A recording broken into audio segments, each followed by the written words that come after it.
নমস্কার। স্বরচিত কবিতা আবৃত্তি করে শোনাচ্ছি। কবিতার নাম তখন কেউ না। কুমুদ চক্রবর্তী। ঢেউয়ের মতো যখন জনসমুদ্রে হারিয়ে যাব, তখন কেউ রাখবে না মনে। পদচিহ্নের মতো যখন সমাজ হতে মুছে যাব, তখন কেউ ডাকবে না মনে।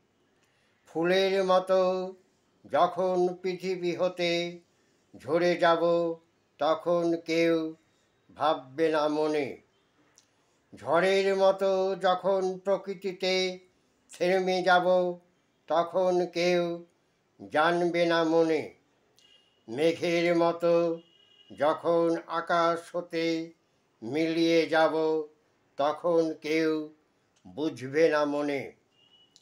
উষার মতো যখন সময়ের মাঝে মিশে যাব, তখন কেউ রাখবে না মনে।